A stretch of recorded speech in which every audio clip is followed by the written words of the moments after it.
Doctor صاحب کس طرح کا معاشرتی رویہ، دباؤ یا پریشر انسانوں کو ان کی جو سوچ کا ایک زاویہ ہوتا ہے اس سے ڈائیورٹ کر کے کسی خاص انداز میں سوچنے پہ مجبور کر دیتا ہے؟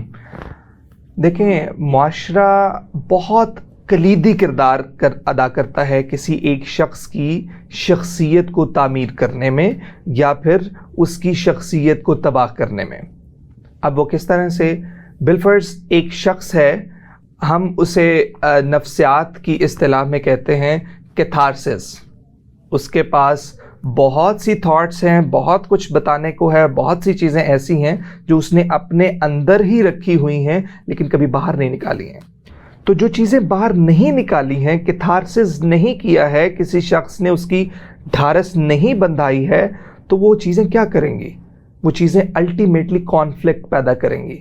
جب وہ کانفلکٹ پیدا کریں گی، آپ اسے باہر نکالنا چاہتے ہیں، آپ ان چیزوں کو بتانا چاہتے ہیں، اپنی تھاٹس کو شیئر کرنا چاہتے ہیں۔ جب آپ کے پاس سننے والا نہیں ہوگا، جب آپ کے پاس سر رکھنے والا کاندھا موجود نہیں ہوگا، تو الٹیمیٹلی وہ آپ کے لیے ہیلدی ایکٹیویٹی نہیں ہوگی کہ آپ ان چیزوں کو اپنے اندر رکھے ہوئے ہیں اور آہستہ آہستہ وہ سٹریس کاز کر رہی ہیں، انگزائٹی کاز کر رہی ہیں، آپ کو ڈپریشن کی طرف لے کے جا رہی ہیں، آپ کو تنہا کر رہی ہیں۔ تو وہ جو تنہائی کا احساس ہے وہ آپ کو کسی بھی صورت میں آپ یوں سمجھ لیجئے کہ ہیلدی نہیں رہنے دے گا۔ تو ہم سائیکالوجی کی اصطلاح میں کہتے ہیں کیتھارسس۔ تو جب کوئی شخص سن لیتا ہے ہمیں، ہمارا اندر کا غبار نکل آتا ہے، ہماری اندر کی بات باہر آ جاتی ہے، تو تب وہ شخص سمجھ لیجئے کہ ہیلدی رہنا شروع کر دیتا ہے۔ تو معاشرے میں اس کا بہت بڑا کردار ہے۔ جتنے بھی کلائنٹس ہیں، تو اگر انہیں سوشل سپورٹ نہ ملے تو وہ قطعی طور پر ٹھیک نہیں ہو سکتے۔ آپ بہت زیادہ کلائنٹس دیکھ لیجئے، نفسیاتی امراض میں مبتلا افراد، اگر ان کے گھر والے دیکھ بھال نہیں کرتے تو ان کے جو پروگنوسس ہیں، ان کا جو ٹھیک ہونے کا ٹینڈنسی ہے ان کی، وہ بہتر نہیں ہوتی ہے۔ تو ایسے لوگ جن کی آپ سمجھ لیجئے کہ جن کے گھر کے افراد، جن کے دوست احباب ان کی دیکھ بھال کرتے ہیں، ان کا خیال رکھتے ہیں، تو ان کے ٹھیک ہونے کے چانسز ان سے کافی زیادہ بڑھ جاتے ہیں۔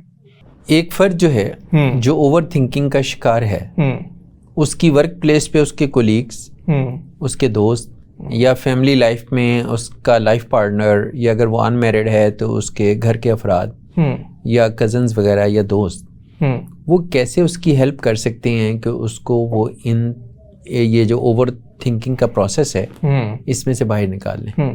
مومن صاحب، سب سے پہلے تو یہ دیکھنا پڑے گا اوور تھنکنگ کس قسم کی اوور تھنکنگ ہے۔ جب تک ہم اسے فائنڈ آؤٹ نہیں کریں گے تب تک ہم اسے قطعی طور پر اس کا سلیوشن نہیں نکال سکتے۔ اوور تھنکنگ کی بھی بہت زیادہ ٹائپس موجود ہیں۔ بالفرض آپ دیکھیے کہ کوگنیٹیولی انسان ایسی غلطیاں کرتا ہے۔ بالفرض پہلا تو یہ ہے کہ ہم سوچتے ہیں کسی ایک خاص ڈائریکشن میں، یا تو یہ چیز ایسے ہونی چاہیے یا تو یہ چیز ایسے ہونی چاہیے۔ ہم کسی ایک خاص ڈائریکشن میں ایک ہی زاویے میں سوچتے ہیں، جبکہ اپنے زاویے کو تھوڑی سی اس میں لچک پیدا نہیں کرتے، الاسٹیسٹی پیدا نہیں کرتے۔ جب الاسٹیسٹی پیدا نہیں کرتے، خاص ڈائریکشن میں سوچنے کی کوشش کرتے ہیں، تو تب ہم اوور تھنکنگ کی طرف چلے جاتے ہیں۔ بالفرض کسی شخص کا کہنا کہ یہ کام مجھے ایسے ہی چاہیے یا تو پھر نہیں چاہیے۔ بہت سے باس جو ہوتے ہیں وہ اپنے امپلائی سے یہ توقع کرتے ہیں کہ یا تو یہ کام ہمیں ایک ہی ڈائریکشن میں چاہیے یا تو ہمیں یہ اس طرح سے نہیں چاہیے، آپ ہمارے معیار پہ اس طرح سے پورا اتریے۔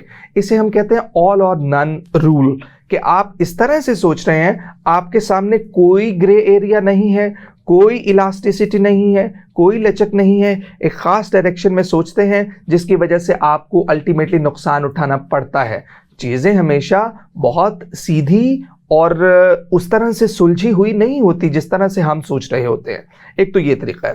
دوسرا یہ ہے کہ کیٹاسٹروفائزنگ، ہم اپنی سوچوں کو اس طرح سے بنانے کی کوشش کرتے ہیں کہ جو کوئی ایونٹ ہو رہا ہے، جو بھی کچھ مستقبل میں ہونے والا ہے، ہم سمجھتے ہیں کہ شاید ہمارے ساتھ وہ چیز غلط ہونے والی ہے۔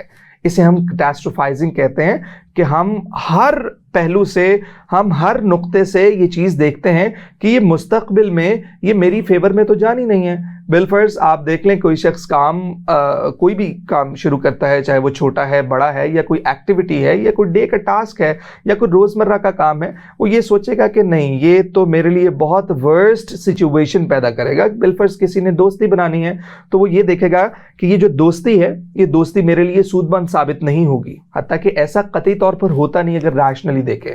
پھر ایک یہ ہماری سوچ ہو سکتی ہے اوور جنرلائزیشن. کسی ایک شخص کو ایک جگہ سے اسے سمجھ لیجئے نقصان ہوا اور وہ یہ سمجھے دنیا کے تمام اس طرح کی چیزیں وہ ایسی کی ایسی ہیں، اسے ہم کہتے ہیں اوور جنرلائزیشن. بالفرض کسی ایک شخص کو اپنے ایک دوست سے نقصان پہنچا ہے یا خواہی نہ خواہی ایک نقصان پہنچ گیا تو وہ یہ سمجھے گا کہ دنیا کے سارے جو دوست ہیں وہ نقصان ہی پہنچاتے ہیں اور اسی لیے وہ پھر تعلقات نہیں بنائے گا. سارے لوگ ہی ایسے ہوتے ہیں، سارے لوگ ہی ایسے بنائیں گے. یہ ایک سوچنے کا انداز ہے نا، یہ ہماری اوور تھنکنگ کی ایک ٹائپ ہے. اور آپ اس طرح کا ایشو ہمیں بہت زیادہ دیکھنے میں آتا ہے جب ریلیشن شپ ایشوز کو ہم ڈیل کرتے ہیں، کپل کاؤنسلنگ کرتے ہیں. اس میں یہ آتا ہے کہ ایک ظاہر ہے کہ ایک شخص کی وجہ سے ایک مخالف جنس کی طرف سے کوئی ایک ایسا نقطہ اٹھایا جاتا ہے یا پھر غلطی ہو جاتی ہے خواہی نہ خواہی، تو دوسری جانب سے یہ تیر برسائے جاتے ہیں کہ سارے کے سارے مرد یا سارے کے ساری خواتین ایسی ہی ہوتی ہیں دنیا کی، تو اسے ہم کہتے ہیں اوور جنرلائزیشن. پھر ایک ہوتا ہے کہ ہم فوراً سے کنکلوژن کی طرف پہنچنا چاہتے ہیں. کسی بھی کام کو شروع کرنے سے پہلے ہم کہتے ہیں اچھا یہ میں قدم اٹھا رہا ہوں تو یہ میں کہاں پر جاؤں گا، تو اس ٹاسک کو کمپلیٹ کرنے سے پہلے ہم اس کے فوراً کنکلوژن کی طرف پہنچنا چاہتے ہیں. اور کنکلوژن کوئی مثبت نہیں ہوتے ہیں بلکہ کنکلوژن کہ منفی پہلو زیادہ اجاگر کیے جاتے ہیں. یعنی اوور تھنکنگ کی ایک یہ بھی ٹائپ ہے کہ we jump into any kind of conclusion that can be the negative most of the time.